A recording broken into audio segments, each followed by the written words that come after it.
Les deux CF-100 de l'armée canadienne volent pratiquement de concert. Les chasseurs effectuent une mission de routine juste au-dessus de la rive nord du lac Ontario. Soudain, l'appareil de tête accélère légèrement, se détache de son compagnon, traverse un cumulus et disparaît. Pendant un instant, le pilote du second avion garde les yeux fixés sur cette traînée de condensation qui s'arrête net. Seul indice qu'un appareil se trouvait en vol une seconde plus tôt. La voix du contrôleur aérien de la base de Trenton le ramène à la réalité. Lui aussi a vu l'écho du CF-100 disparaître d'un seul coup de son écran radar. Il veut savoir ce qui se passe. Le CF-100 de l'armée canadienne, avec 2 hommes à son bord, s'est apparemment volatilisé, comme s'il était passé dans une autre dimension.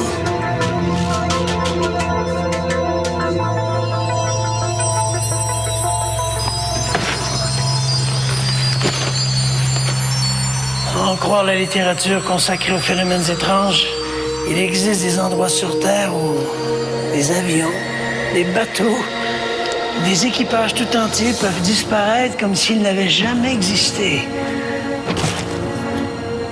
Est-ce possible?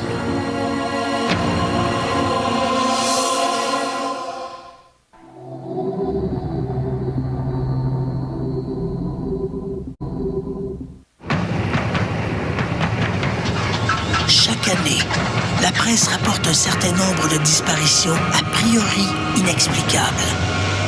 Après enquête, il s'avère cependant que la plupart de ces disparitions s'expliquent par des crimes ou par des disparitions volontaires. Mais au-delà de ce constat, il y a les autres disparitions, celles qui échappent à toute logique, à toute explication rationnelle. Qui n'a pas entendu parler du célèbre triangle des Bermudes? Cette zone délimitée par la péninsule de la Floride, les Bermudes et l'île de Porto Rico. Le triangle aurait été le théâtre de centaines de disparitions mystérieuses et inexplicables. C'est dans ces eaux que s'est perdu le brigantin canadien Arbutus. Parti de la Jamaïque le 1er janvier 1899 à destination de New York, le navire de 385 tonnes n'a jamais été revu. Selon l'auteur canadien Hugh Cochrane, il existait au moins 14 zones semblables au triangle des Bermudes.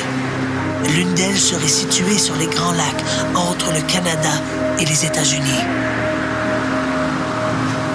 Le 22 décembre 1977, Craig Carlisle, un pilote américain comptant quelques 6000 heures de vol à son actif, quitte l'aéroport d'Oshawa, en Ontario, à destination de Beaver Falls, en Pennsylvanie. L'appareil, un Cessna bimoteur immatriculé N404SA, quitte la piste aux alentours de 21 heures. 15 minutes plus tard, l'appareil disparaît des écrans radars de la tour de contrôle de l'aéroport de Toronto. Pendant 2 jours, c'est l'unité de sauvetage de l'armée canadienne et la garde côtière américaine qui vont passer au peigne fin un secteur d'à peu près 2000 km sans trouver la moindre trace de l'appareil. Dans ce genre d'affaires, si les enquêteurs misent sur la découverte de débris pour résoudre un mystère, il arrive parfois que ces mêmes débris ne fassent que rendre plus ténébreuses les circonstances de la disparition.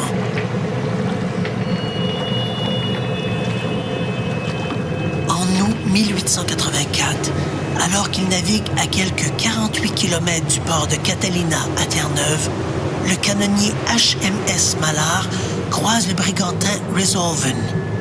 Celui-ci louvoie et semble abandonné. On exécute des manœuvres d'abordage et des hommes du Mallard montent à son bord.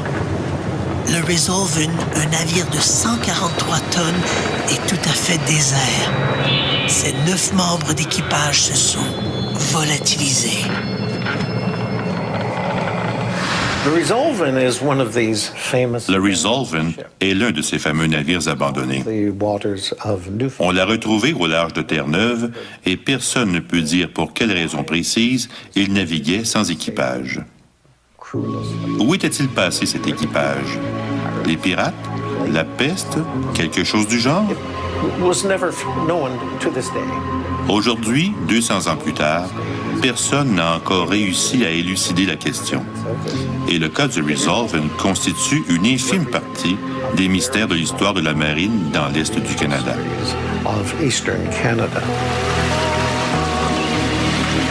Il n'y a pas que les lacs et les océans à avoir été le théâtre de disparitions mystérieuses. En décembre 1900, un navire ravitailleur accoste à l'île Moore, le plus grand îlot des îles Flannan. Le bateau transporte les hommes qui doivent relever les 3 gardiens du phare, qui est la seule construction de l'île d'ailleurs. Au grand étonnement de l'équipage, les 3 gardiens ne sont nulle part. Pourtant, les hommes n'avaient aucun moyen de quitter l'île. Ils ont tout simplement disparu. On raconte également que durant la campagne des Dardanelles en 1915, un bataillon britannique composé de quelques 370 soldats aurait disparu après être entré dans un mystérieux nuage. En novembre 1980, Granger Taylor, un jeune homme de Duncan, en Colombie-Britannique, laisse une lettre à ses parents. « Chère maman, cher papa, je suis parti rencontrer des extraterrestres qui m'ont invité à prendre part à un voyage interstellaire de 42 mois. On ne reverra jamais Granger Taylor. » Le phénomène des disparitions mystérieuses est l'un des plus fascinants. Peut-être parce que lui, contrairement à de nombreux autres incidents étranges, compte son lot de victimes. Lorsqu'il est question d'apparitions d'ovnis, de fantômes ou de monstres lacustres, on peut toujours hausser les épaules et se dire que ces gens ont eu une hallucination ou ont confondu un avion avec un ovni, mais il en va tout autrement lorsqu'il est question de disparitions mystérieuses. Des centaines d'hommes et de femmes sont disparus sans jamais laisser de traces.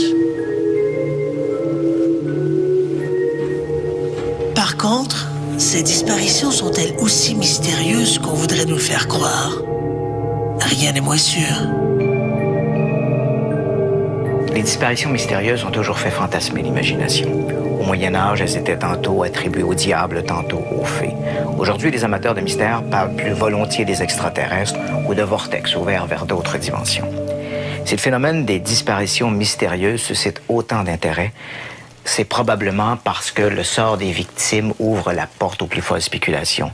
C'est un jeu également où l'imagination doit composer avec les circonstances connues de la disparition versus les pièces manquantes du puzzle. C'est un jeu également où tous et chacun se plaît à jouer les Sherlock Holmes. Mais ces disparitions sont-elles réellement mystérieuses? L'histoire montre qu'en l'absence d'informations, l'imagination s'emballe. En 1968, le Sunday Times de Londres annonce qu'il finance une extraordinaire équipée nautique, la Golden Globe. Les participants devront faire le tour du monde en solitaire à bord d'un voilier de leur choix. Le moment de leur départ est laissé à la discrétion des navigateurs, mais devra avoir lieu avant le 31 octobre à minuit. Le gagnant sera déterminé sur le temps mis à faire le tour complet avant de revenir à son point de départ. Le 31 octobre 1968, vers 15h, 9h avant la date butoir, Donald Crawhurst, un marin de 37 ans, à peu près inconnu des courses marines à ce moment-là, prend le départ du port de Taymog sur la Manche. Son navire, un trimaran, le Taymog Electron, est équipé de toutes sortes d'équipements assez sophistiqués mis au point par Crawhurst lui-même. Et au départ, les choses vont relativement bien. Crawhurst progresse assez rapidement. Le 10 décembre, par exemple, il annonce par radio qu'il a parcouru quelques 243 000 dans sa journée. C'est un record mondial. Et puis bientôt, il annonce également qu'il a franchi le cap de Bonne-Espérance et qu'il file sur l'océan Indien.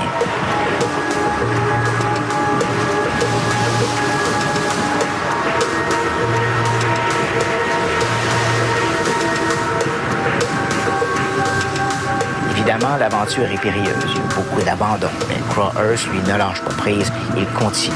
Et puis, au printemps de 1969, il annonce qu'il a franchi le terrible Cap Horn, puis qu'il, à ce moment-là, il file à nouveau sur l'océan Atlantique.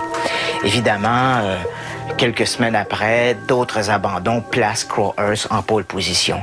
Évidemment, à Londres, on est très étonné parce que Crowhurst, qui, comme je l'ai mentionné, était inconnu des courses maritimes, se retrouve soudainement en pole position, alors qu'au départ, on lui donnait à peine quelques semaines, quelques mois tout au plus.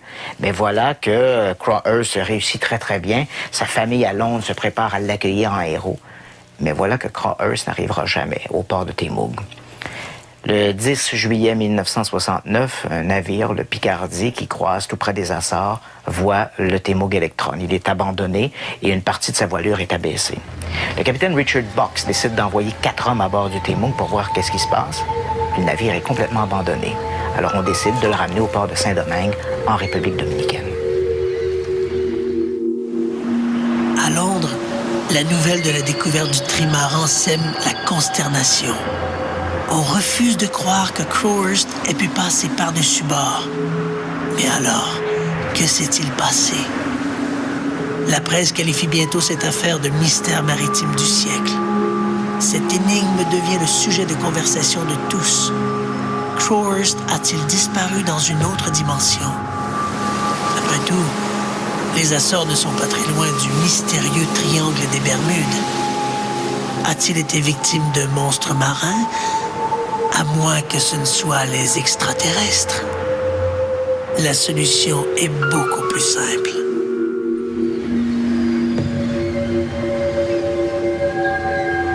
En fouillant le trimaran, le capitaine Richard Box découvre non pas un, mais 2 livres de bord. Le premier rapporte minutieusement la position quotidienne du trimaran. L'autre indique des positions fictives, celles fournies par Crowhurst. Des positions qui, aux yeux du reste du monde, le gardaient dans la course. Il appert en fait que Crowhurst n'a jamais quitté l'Atlantique. Durant ses 8 mois passés en mer, il a tourné en rond au milieu de l'Atlantique, essayant de se tenir loin des routes commerciales. Il espérait pouvoir berner tout le monde. Son plan était de regagner le port de manière à s'assurer la 3e ou la 4e place. N'étant pas le premier, personne ne penserait à regarder de trop près ses exploits de navigateur. Mais en demeurant dans les leaders, il pourrait peut-être convaincre des investisseurs de placer un peu d'argent dans la commercialisation de ses équipements de navigation mis au point sur son trimaran. Malheureusement, l'abandon des meneurs a placé bien malgré lui le pauvre Crowhurst en pole position. La falsification de ses livres de bord ne tarderait pas à être découverte. Et plutôt que d'affronter la honte, Donald Crowhurst a tout bonnement décidé de se jeter à la mer, aussi incroyable que cela puisse paraître. Sans la découverte des livres de bord, la disparition de Donald Crowhurst figurerait sans doute aujourd'hui parmi les joyaux des amateurs de mystère. Mais la réalité a un goût beaucoup plus amer. Et s'il en était toujours ainsi des disparitions mystérieuses? Et si le mystère n'était qu'une question d'ignorance? Que la disparition d'un seul homme soit mise sur le compte d'une escroquerie est une chose. Mais comment expliquer de si nombreuses disparitions mystérieuses survenues dans le tristement célèbre triangle des Bermudes? Cette zone aurait été le théâtre de centaines de disparitions inexpliquées. C'est l'auteur américain Charles Berlitz qui a popularisé le triangle des Bermudes au début des années 1970. Bien sûr, Berlitz n'était pas le premier à souligner les nombreuses disparitions survenues dans cette région, mais son livre The Bermuda Triangle s'est vendu à 5 millions d'exemplaires et s'est hissé au rang des best-sellers. Il est toujours considéré comme un incontournable. Berlitz, comme tous les autres auteurs à avoir écrit sur le sujet, place en tête de liste l'incident du vol 19. Le 5 décembre 1945, vers 14h, un escadron composé de 5 bombardiers Avenger décolle de la base aéronavale de Fort Lauderdale en Floride. La mission ce jour-là consiste à voler plein est, bombarder une carcasse de navire ancrée au large de la Floride, puis revenir à la base. Donc la première partie du vol se passe relativement bien. Après avoir bombardé la carcasse, le commandant du vol, le lieutenant Charles Taylor, propose à ses hommes de prolonger le vol. Il faut comprendre à ce moment-là qu'on est à quelques jours de Noël et qu'une prime de Noël, qui est calculée à partir du nombre d'heures de vol, est toujours bonne à prendre en cette période. Et puisqu'à ce moment-là, le vol 19, c'est le nom de l'escadron, dispose de plusieurs heures d'autonomie de vol, pourquoi pas prolonger le vol, effectivement. Mais la deuxième partie du vol se passe beaucoup moins bien. Vers 15h40 à peu près, Taylor informe les stations au sol qu'il est complètement perdu et qu'il croit que ses appareils sont déréglés. Il ajoute néanmoins qu'il pourrait se trouver juste au-dessus des Key West, un chapelet d'îlots juste au sud de la Floride. Et là, pendant des heures, les équipes au sol vont tenter de ramener le vol 19 à terre sans jamais y parvenir.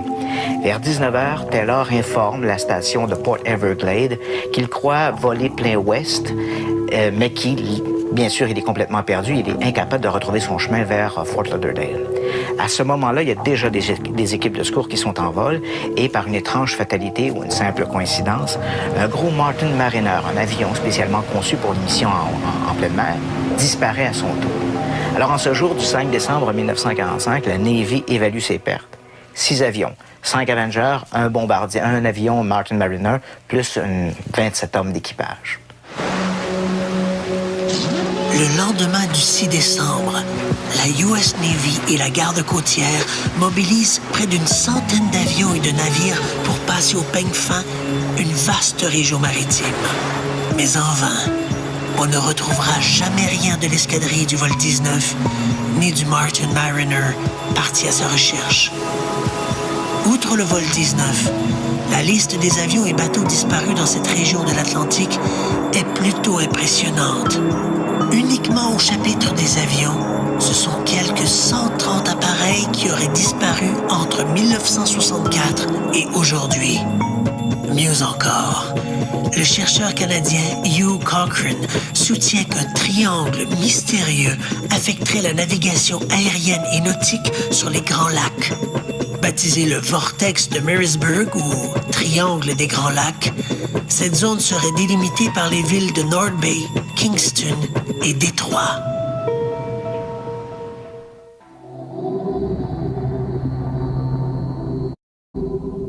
The Morrisburg vortex. Le vortex de Morrisburg est, pour ainsi dire, à notre porte, et c'est fascinant.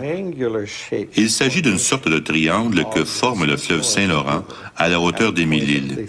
Et Morrisburg est juste là.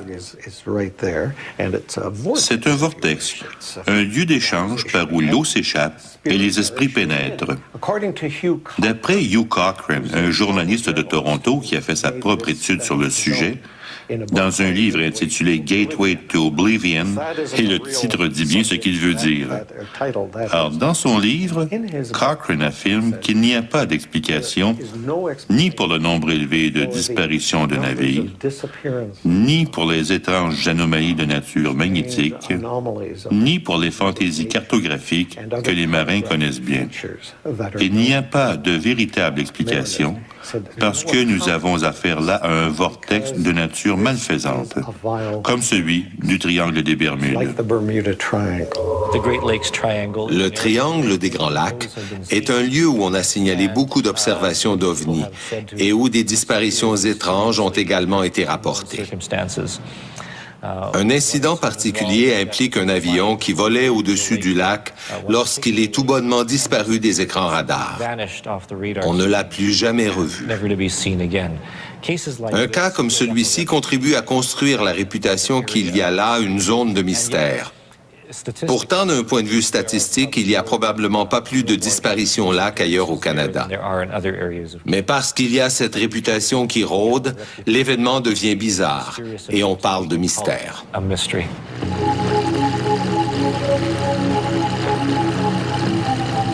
En 1966, un pilote longeant la rive sud du lac Erie voit soudain son monomoteur entouré d'un brouillard venu de nulle part. La brume est si dense qu'il ne parvient plus à distinguer la Terre. Il informe aussitôt le centre de contrôle du trafic aérien de Cleveland, en Ohio, de la précarité de la situation. Le pilote hurle littéralement dans son microphone qu'il n'est plus maître de la situation et que les commandes de son appareil ne répondent plus. Au même moment, les contrôleurs au sol voient disparaître l'écho de l'avion de leur écran. Aussitôt, la garde côtière américaine entreprend de quadriller un vaste secteur situé entre Erie et Buffalo. Les recherches vont perdurer plusieurs jours. On ne retrouvera jamais le moindre débris de l'avion. L'aventure de Tom Walker est particulièrement étrange. Le 8 novembre 1977, Walker et deux de ses associés décollent du Toronto Center City Airport. C'est un tout petit aéroport situé tout près de la tour du CN aujourd'hui. Et Walker, qui compte 9 ans d'expérience, met le cap sur Owen Sound, une ville située à 130 km à peu près au nord-ouest de Toronto. C'est situé juste sur la baie Georgienne. Mais par une étrange fatalité, les hommes n'arriveront jamais à destination.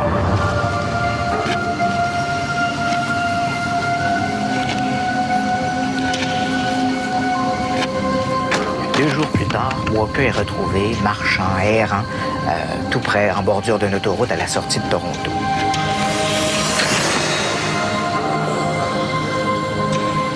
L'homme est conduit à l'hôpital où on le soigne pour une cheville cassée et puis pour quelques contusions. La dernière chose qu'il raconte, qu'il dit se rappeler à ce moment-là, c'est que son appareil a très rapidement été entouré d'une sorte de brouillard très opaque. Ce qu'il est advenu de l'avion et de ses passagers, on ne le saura jamais. Un mystère.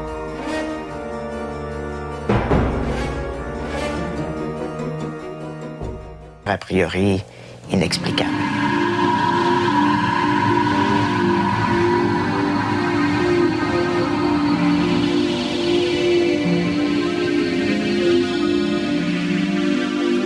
Lorsqu'un avion ou un bateau disparaît en mer, on peut toujours accuser les courants marins de disperser les débris. Le temps que les équipes de secours se rendent sur les lieux du drame, il ne reste plus rien. Mais dans les lacs Ontario ou Huron, de tels courants n'existent pas. Alors comment expliquer ces disparitions mystérieuses?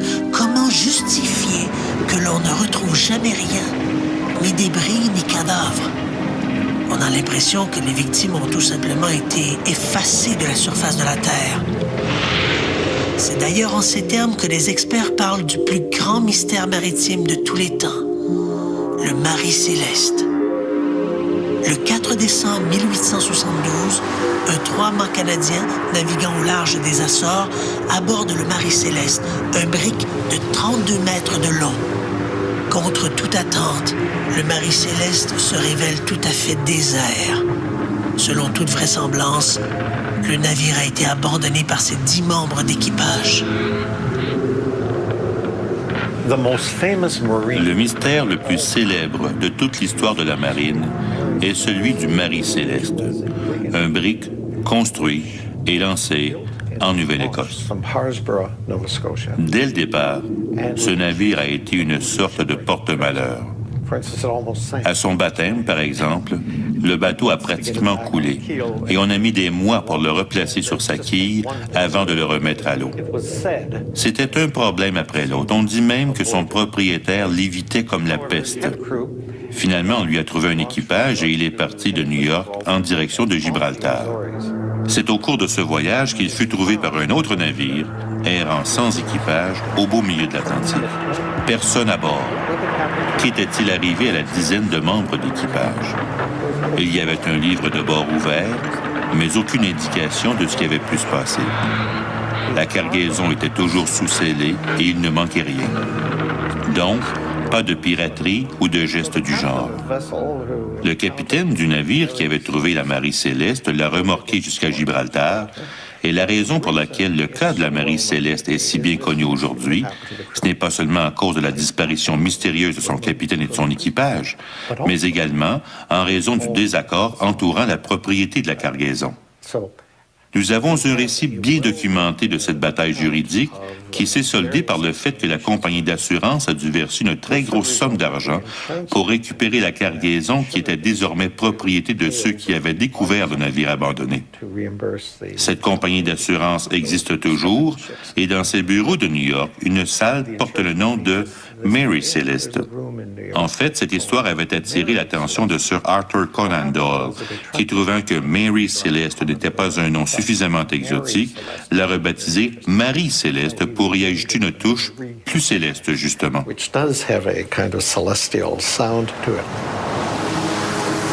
Les amateurs de mystère ont imaginé 1000 hypothèses pour expliquer la disparition de l'équipage. Mutinerie, piraterie, monstres marins et, plus récemment, les extraterrestres. Mais au-delà de ces spéculations, on n'a jamais revu l'équipage du Marie Céleste. Pas plus que l'équipage du dirigeable fantôme.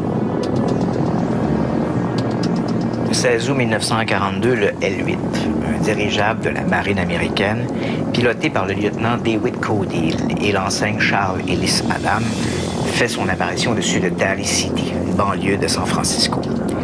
Le dirigeable siffle comme un ballon qui se dégonfle et son enveloppe accuse une très forte déformation, preuve d'une perte d'hélium. Les câbles d'arrimage pendent en dessous du mastodonte et les hélices de ses moteurs latéraux sont immobiles. Pendant un instant, le dirigeable s'immobilise au-dessus de la rue principale. La gondole frappe les toitures, accroche des fils électriques et puis s'écrase dans la rue. Les policiers et les pompiers, les premiers arrivés sur les lieux, percent l'enveloppe et pénètrent dans la gondole. Elle est vide. Les moteurs et la radio sont en position de marche, la porte est grande ouverte et il ne manque rien à l'intérieur. Qu'est-il advenu de l'équipage? On l'ignore. On ne reverra jamais Dewitt ni Cody. En fait, le mystère de la disparition de l'équipage du L-8 ira rejoindre dans les annales du mystère la disparition de l'équipage du Marie Céleste. Que ce soit pour la disparition du vol 19 ou l'équipage du Marie Céleste, ces événements ont fait l'objet d'enquêtes officielles. Faut-il croire que tous ces experts ont eux aussi été mystifiés par ces événements? Pas tout à fait.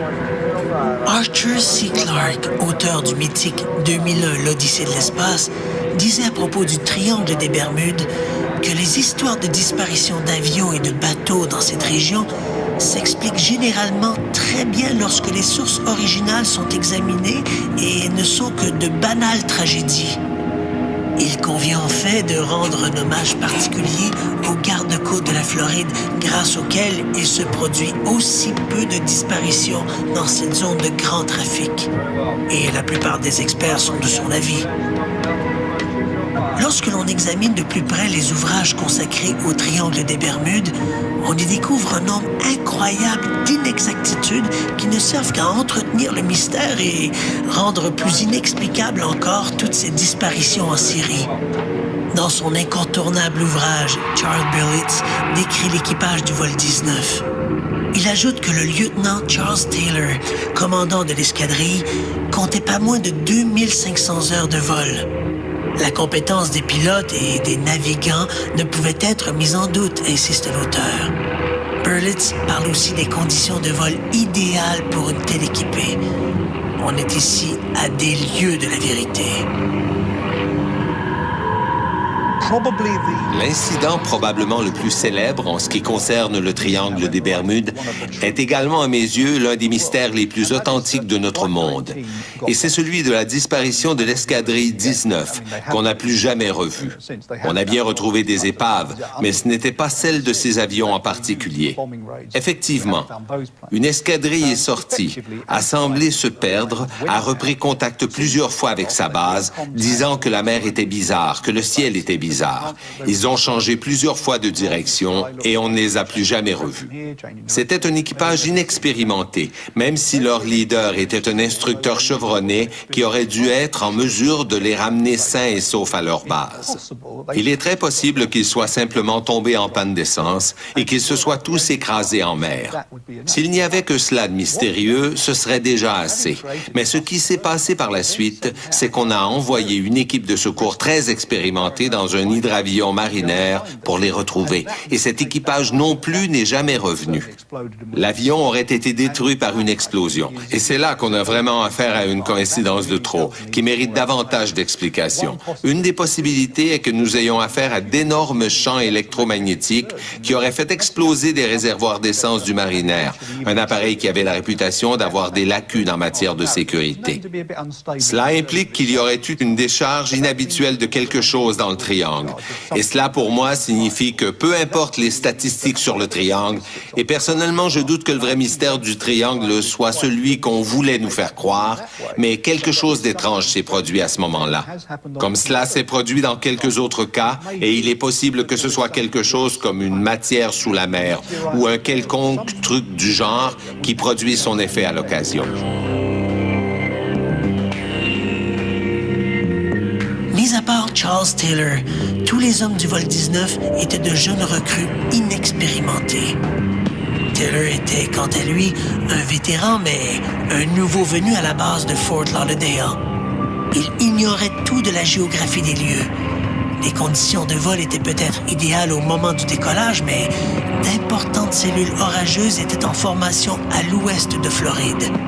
Le soir du 5 décembre 1945, les opérations de recherche ont d'ailleurs été sérieusement handicapées par la pluie et les vents violents. Mais cela n'explique pas tout. Uniquement sur la base des statistiques, le triangle des Bermudes n'est en effet guère plus mystérieux que tous les autres océans du monde. En 1975, un représentant de la Lloyd's de Londres, l'assureur de la plupart des bateaux marchands, a démontré que d'après les registres, 428 bateaux ont disparu dans le monde depuis 1955. Rien ne justifie la croyance que ces disparitions soient plus nombreuses dans le triangle des Bermudes que partout ailleurs. La première chose à savoir, car cela a été étudié par plusieurs personnes, dont mon homonyme, John Wallace Spencer, un ami à moi, est le point de vue des sceptiques, étudié par Chapel Long et David Couch, qui ont publié un livre sur le sujet. La chose qui saute aux yeux, c'est que le triangle des Bermudes est entre autres une sorte d'exception statistique. Il y a davantage d'avions et de bateaux qui circulent dans cette zone. Il y a des pertes parce que plusieurs navigateurs sont inexpérimentés. C'est le terrain de jeu des millionnaires.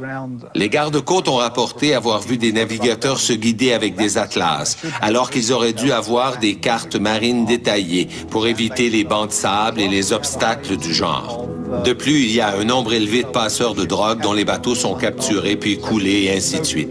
Alors, le triangle des Bermudes n'est peut-être pas plus spécial en termes de naufrage que les eaux ailleurs sur la planète. Des régions océaniques comme le triangle des Bermudes ou le triangle du Diable au large du Japon sont également réputées pour leur météo instable. Chaque année, on suit le développement des tempêtes tropicales qui frappent la côte est des États-Unis, les Caraïbes, les zones côtières du golfe du Mexique et la péninsule du Yucatan. Or, toutes ces tempêtes tropicales passent par le triangle des Bermudes.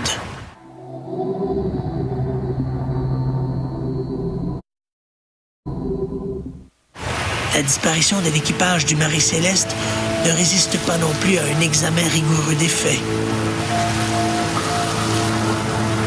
Le Marie Céleste transportait une cargaison de 1700 barils d'alcool brut. On croit aujourd'hui que le commandant Briggs, qui n'était pas un familier avec ce genre de cargaison, a omis de faire ventiler la cale. Une précaution essentielle puisque, sous la chaleur, des barils d'alcool vont dégager une vapeur qui peut exploser. Et c'est probablement ce qui s'est produit. À force de naviguer sous les tropiques, les barils d'alcool ont dégagé donc cette vapeur qui a envahi la cale et puis qui éventuellement ont fait sauter la trappe menant à la cale comme le bouchon d'une bouteille de champagne finalement. Et rapidement, les vapeurs d'alcool ont enveloppé tout le navire. Devant l'urgence de la situation, Briggs a probablement demandé à son équipage de prendre place à l'intérieur d'un canot de sauvetage qui était attaché en remorque au Marie Céleste.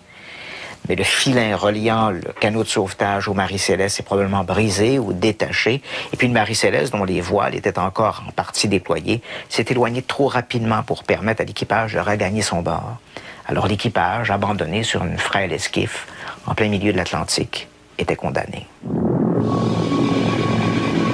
Quant à la disparition de l'équipage du L-8, elle s'explique elle aussi sans faire appel au surnaturel. L'enquête de la US Navy indique que le dirigeable a pris son envol à 7 heures au matin du 16 août 1942. Le L-8 était équipé de charges explosives que l'équipage pouvait larguer pour forcer l'immersion d'un sous-marin ennemi. fuite. Le lieutenant Cody a informé la base qu'il se trouvait à l'est des îles Farallones et qu'il se préparait à inspecter une tache d'huile suspecte. Il n'a jamais repris contact. On croit qu'à un moment donné, Charles Ellis Adams, qui en était à son vol inaugural sur ce genre de dirigeable, a lancé une bombe fumigène par la porte ouverte. Une manœuvre dangereuse qui a entraîné un mouvement inattendu du ballon. On suppose que l'officier inexpérimenté a perdu pied et que Cody, en voulant lui venir en aide, n'a fait qu'accentuer le mouvement du dirigeable. Les deux hommes auraient alors basculé par la porte ouverte. Allégé de sa charge humaine, le ballon a grimpé jusqu'à ce que des changements de pression d'altitude fassent sauter une valve de sécurité et l'obligent à redescendre. Rien ne prouve que ces scénarios soient exacts, mais ils ont l'avantage de répondre aux questions en tenant compte des faits observés. Le 26 décembre 1900, l'Hesperus accoste à Island Moor, le plus grand îlot des îles Flannan en Écosse. Ce que les hommes de bord y découvrent les laisse tout à fait perplexes. Les 3 gardiens chargés de l'entretien du phare, la seule construction de l'île, ont tout simplement disparu. Une inspection détaillée des bâtiments faisant corps avec la haute tour de 23 mètres ne révèle rien d'anormal. On note seulement dans la salle de séjour qu'une chaise a été renversée. Dans l'âtre du foyer, des cendres froides, des vieux bouts de papier indiquent qu'on n'y a pas fait de feu depuis un certain temps. Détail inhabituel, sur le registre quotidien du phare, dont la dernière entrée remonte au 13 décembre, Thomas Marshall, l'un des disparus, a rapporté toute une série d'événements plus ou moins étranges. Il parle notamment de tempêtes qui n'auraient frappé que l'île Moore. Il souligne également le caractère dépressif de ses compagnons Donald MacArthur et James Ducat. Que s'est-il réellement passé? L'un des hommes est-il devenu fou? A-t-il assassiné ses compagnons avant de mettre fin à ses jours? Les hommes ont-ils été victimes d'un acte de piraterie? Ont-ils été attaqués par un monstre marin? Enlevés par des extraterrestres? Toutes les spéculations sont possibles. Le 12 août 1915, Sir Ian Hamilton ordonne à ses hommes du 5e régiment de Norfolk de prendre d'assaut la colline 60, un théâtre situé à 2,5 km du mont Chunuk-Bair. Nous sommes en pleine bataille de Gallipoli en Italie et les forces alliées espèrent prendre le contrôle de la mer Marmara en Turquie et du coup éliminer l'Empire ottoman. À ce moment-là, le sommet de la colline est dissimulé par un nuage. Malgré ce brouillard, les hommes, pour la plupart des soldats britanniques, s'avancent et s'y engouffrent résolument. 1 heure plus tard, le vent se lève et dissipe le nuage. Sur la colline 60, il n'y a plus personne. Le 5e régiment de Norfolk, près de 380 hommes, a disparu. Il y a également une histoire fascinante à propos du lac André Cooney, qui est dans le nord, dans le Nunavut, à la bordure des territoires du Nord-Ouest. On parle d'un trappeur qui serait arrivé dans un village où plusieurs milliers de personnes seraient disparues du jour au lendemain. Lorsqu'il est arrivé au village, la totalité des habitants avait disparu. Les casseroles étaient encore sur le feu et contenaient de la nourriture. De précieux artefacts utilisés pour la chasse, ainsi que des carabines avaient été laissés sur place, mais aucun signe de vie. Cette histoire a été transmise par la tradition, par les conteurs, comme si les extraterrestres avaient emporté un village entier d'aborigènes. La disparition de 2 ou 3 hommes n'a peut-être rien d'extraordinaire. Après tout, un accident est toujours possible, mais un bataillon entier de 380 hommes, un village complet de 2000 personnes, plus question ici d'accuser le mauvais temps ou quelques circonstances mal définies. Comment ne pas croire au surnaturel? La Gendarmerie royale a étudié ce cas et l'enquête a mis en lumière plusieurs lacunes dans l'histoire. D'abord, il n'y avait aucun village de cette taille à cette époque. Certaines versions de l'histoire racontent que les sépultures des individus avaient fait place à un trou vide. Eh bien, Quiconque connaît un peu le Grand Nord sait très bien qu'à cette époque, on ne creusait pas de tombes. À force de se buter à de telles incohérences, les enquêteurs ont fini par comprendre que cette histoire était inspirée d'un récit publié précédemment dans un journal local, sous forme d'une nouvelle, un conte de science-fiction. Pourtant, encore aujourd'hui, on téléphone au bureau de la Gendarmerie royale pour savoir ce qu'il est advenu de ce village, s'il est exact que ses habitants ont été enlevés par des extraterrestres, même si on sait depuis des années et des années que toute cette histoire est fausse. La plus grande faiblesse des ouvrages consacrés aux phénomènes étranges réside dans l'inexactitude des faits rapportés. De fait, certaines disparitions n'auraient jamais dû apparaître au registre de l'inexplicable. C'est le cas du 5e régiment de Norfolk. Une vérification auprès des archives du ministère de la Défense britannique nous apprend que les soldats disparus ont en fait été retrouvés. Les corps d'au moins 122 d'entre eux ont été découverts au fond d'un ravin à moins de 800 mètres de ce qui étaient les premières lignes ennemies. Les hommes avaient été massacrés par l'armée turque qui leur avait tendu un guet-apens dans les bois, juste de l'autre côté de la mythique colline 60. Quant aux survivants, ils se sont simplement fondus à d'autres bataillons britanniques en poste sur le théâtre des opérations. Cette fausse disparition mystérieuse n'est pas la seule.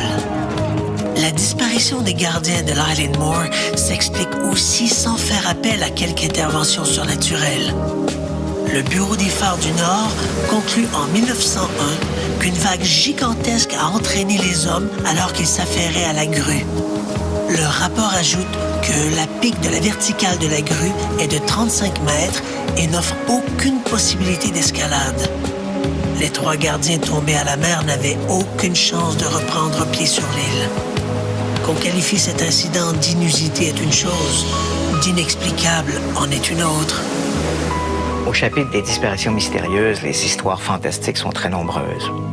Malheureusement, lorsque l'on regarde objectivement l'ensemble des faits rapportés, on constate que ces disparitions sont beaucoup moins mystérieuses qu'elles n'y paraissent. Évidemment, présentées en masse, elles peuvent sembler a priori inexplicables, du moins si on cherche une explication pour l'ensemble des disparitions. Mais prises une à une, chacune d'entre elles ouvre la porte à un scénario rationnel et possible. Et dans le domaine de l'investigation, une explication rationnelle vaut beaucoup mieux qu'une explication surnaturelle. Jusqu'à maintenant, aucune de ces disparitions nous force à accepter des vortex vers d'autres dimensions ou des enlèvements par des extraterrestres. En fait, on devrait beaucoup plus parler de disparitions insuffisamment détaillées que de disparitions inexpliquées ou inexplicables, parce que c'est exactement ce qu'elles sont.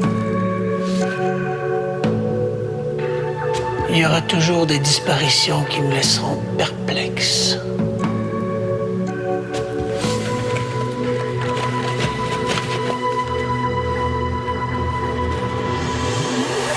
L'idée de disparaître a quelque chose d'angoissant.